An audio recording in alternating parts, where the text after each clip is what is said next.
Yeah, so I'm Dane Jones. I'm a firefighter with the Whitehorse Fire Department in Whitehorse, Yukon territory. And we're just down here doing our final inspection on our new heavy rescue built by SVI Trucks in Fort Collins, Colorado. We purchased this through our dealer, Safe Tech Emergency Vehicles out of Abbotsford, BC. And yeah, there's just some stuff I want to show everyone. So I'll just walk through it and show some different features of this truck. Whitehorse is a community of about 29,000 people in northern Canada.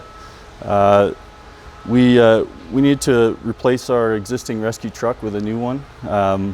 We looked around for some different ideas, and the basic design of this truck is based off of a truck out of Fort St. John that is sort of our closest neighbor as far as cities go, and we designed a lot of the features on this truck to be very similar to that, because just like Fort St. John, we have to respond outside of town, down the highway, long distances, and sometimes it's the only apparatus that's responding out to those incidents. So we had to put some things on here that we thought we could go to those car accidents and stuff as a single rig response.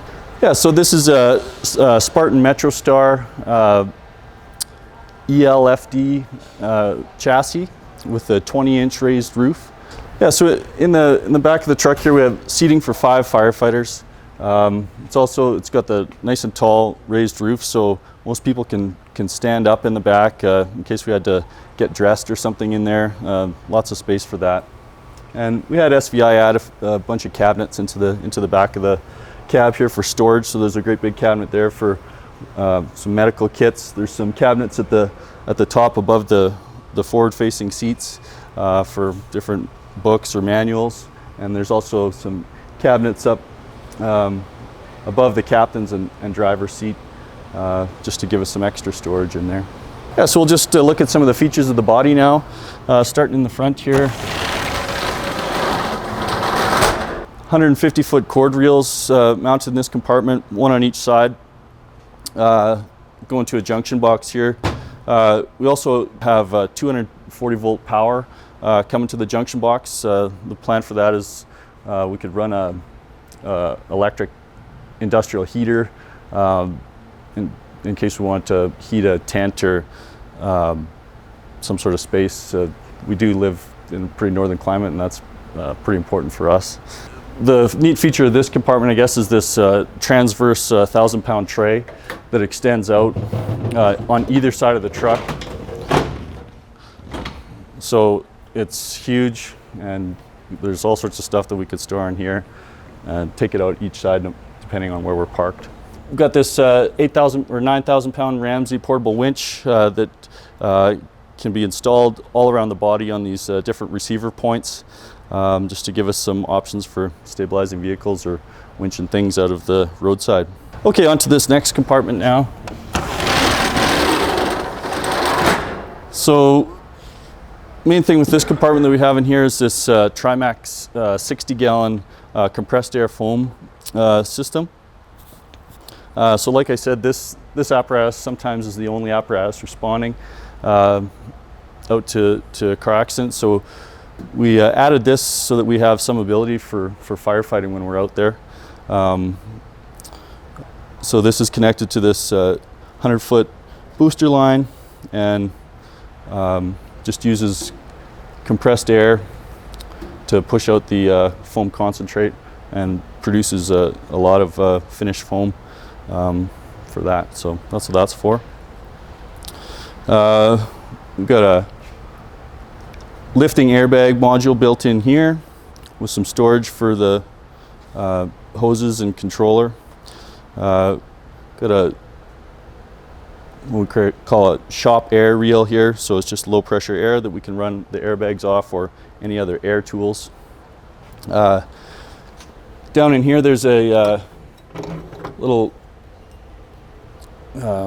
tie-off point that fits into this receiver hitch. There's a tie-off point here. We've got one also at the top of the body to create an artificial high directional, and then there's a receiver hitch on the rear of the body that we could also use for that.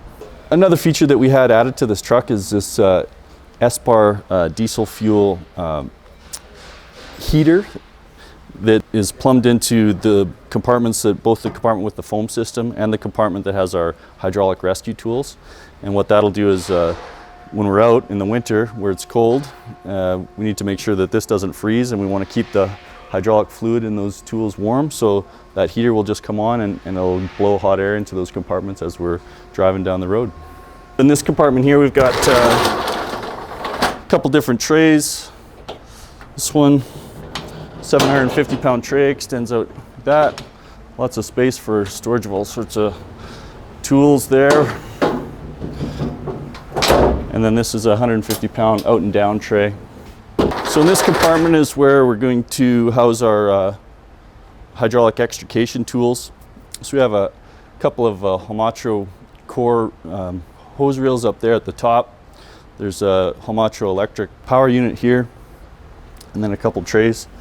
This one is where we'll probably store our hydraulic extrication tools themselves, along with our gasoline powered pump. And then this tray here will be all the other tools that we need, cribbing, things like that. Yeah, so around to the rear of the truck here, we've got the rear stairwell body design. A couple features. There's a switch here that activates our rear scene lights, which is handy for us. There's some compartments built right into the stairs. So there's this small storage here that we thought we would store our fuel and oil for our saws and stuff in there. And then a couple more compartments up here. This one is where we're going to store our Stokes litter basket inside there. Another one here that we'll be storing a Little Giant folding ladder, as well as a couple pike poles and a folding attic ladder in there. We configured these coffin boxes up here, which just create a ton of storage for us, and the stairwell allows us to access it without having to climb up a ladder, so you can carry equipment up and down really easily while you're using those stairs.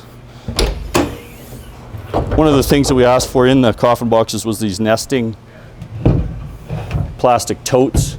So they ride in there on a rail system, and it allows us to have 2 levels of storage, so long items can fit underneath, and then these will hold smaller things. We're thinking most of our rope rescue equipment will live up in here. The other thing we have up here on top of the truck is our command light octo light with 8 FRC Spectrum Max light heads. It also has a backlighting feature, so half the light heads can point one way and half can point the other way. In Whitehorse, we have pretty short days in the winter. It's pretty dark sometimes. We're out on the highway, and we went with that 8-head light tower because it can really illuminate a huge area for us. And like I said, it can shine. Half the light head could illuminate, one side of the road, and the other half could illuminate the other. So, yeah, we're really excited to get up there this winter and try it out. The other feature we spec'd into this truck was exhaust diverter valve. So when we are in scene mode, automatically the exhaust gases will be routed up through this vertical stack, just to keep all the diesel exhaust from the engine away from the scene, and it runs it up here and keeps it out of our cruise face. Okay, so in this compartment here, we've got a couple slide out tool boards. We can mount our hand tools, shovels, brooms, axes, things like that on. Got a few adjustable shelves here. This compartment here is just storage for spare SCBA cylinders. The thing with our department, what this truck serves as is sort of an incident support unit for when we have a long drawn out incident. So we've got all the spare cylinders that we need in there. And then in this compartment here, we have this tray that'll have spare SCBA packs mounted on here for when we have to change those out. So we've got eight SCBA packs on there. Here we've got the control for our light tower mounted in here, and then we've got this Lista built-in toolbox here. So any of the small hand tools, they can all just live inside this toolbox, and makes it nice and handy for us. Up in the front bumper here, just got a 15,000-pound Warren winch mounted in here. Nice tray with the control inside. And then on each side of that, there's a little compartment built in where we can store chains or other sort of winching type equipment. I just wanted to show one other feature that we had added to this truck. We added the Xeon InView 360-degree camera system to the truck. So what that is, it's a series of 4 interconnected cameras that are mounted on the body, and it provides on the screen sort of a virtual bird's eye view of the apparatus, or it's a split screen with another view of whichever camera is selected. So when you're slow speed maneuvering, when you turn on the signal light, whatever direction you're turning, that camera will pop up on the screen. And as well, when you put the apparatus in reverse, the backup camera automatically pops up on the screen. So for us, we're hoping that those cameras will just help us prevent any of those sort of little fender bender type accidents when you're maneuvering around obstacles, and also all that video is being recorded. So if we ever have an incident where we need to show video evidence of what actually happened, it's all being recorded on that system for us.